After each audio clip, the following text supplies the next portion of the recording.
stuff. Yup. Hey, did you realize that we have a camera that shows an outside perspective? Yeah.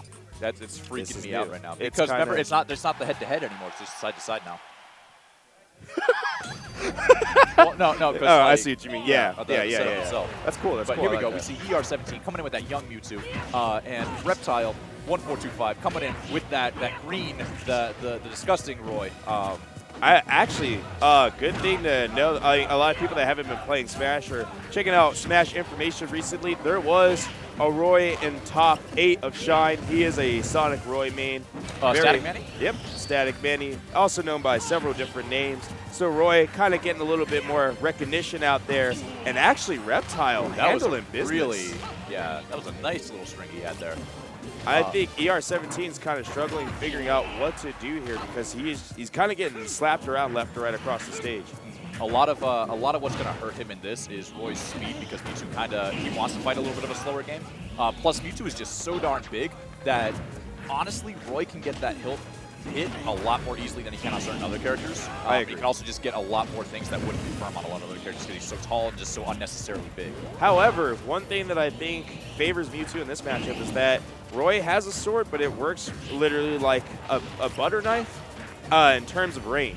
Yep. So if Mewtwo can abuse down tilt anytime that Roy goes for an approach that's falsified or just honestly abusing shield. Yeah, absolutely. I agree. The DI there wasn't in the right place. However, I just like how Reptile's been closing in ER17, giving him giving him no room to breathe right now. The pressure is so real by Freddy right now. Taking it to heart every time I call him out on not being the best Roy, trying to show me that I am entirely wrong. It's probably not the only reason. I mean, I'm pretty sure he just wants to be the best Roy, like, you know, bar none. I'm not going to lie, though. We got a couple good Roys out here. We don't see him too often, but Reptile's starting to grow. I see that one big thing that's changed over the course of 3 months. And I watch everyone's videos.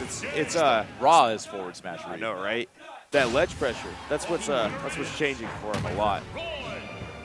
And he's smiling more. Apparently, the crowd they've got him going. They got him pumped. And also, one thing I've always noticed about Reptile is his movement is always super crisp. It's just before this match especially, because I haven't seen a whole lot of his later matches, he did not know how to follow up on his movement. Like, he could set himself up to do awesome stuff, but then he always attempts to drop it, like, immediately. Yeah. And that's just practicing more fundamentals is all it comes down to. Absolutely. When you don't practice your fundamentals, you're going to find yourself in situations where you shouldn't be, or letting your opponent get away with things that they shouldn't get away with. And I think, I'm pretty sure his sole purpose is to practice his movement, and then his secondary purpose is to practice his neutral.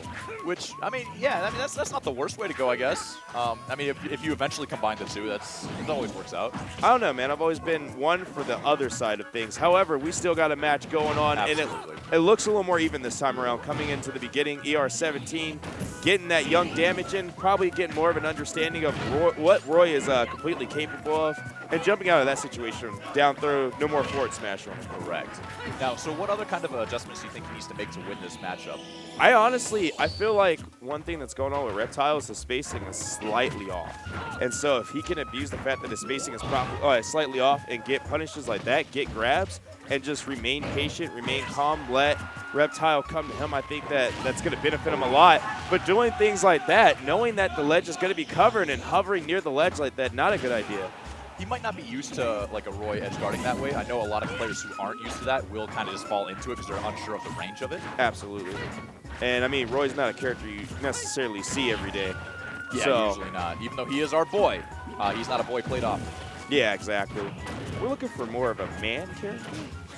That's why you play Ike. There you go. There we go. Okay, cool. So Reptile, he has the lead, so he's not trying to overcommit and risk dying because Roy's recovery is not necessarily the best. Oh my gosh, he kills him that way twice. Man, Reptile quick ended that 2-0 from fast. Reptile. And the crowd is going crazy. In the background, high-fiving the boy, which is Roy. Okay, so next up we have Ajim versus Troll on stream. This is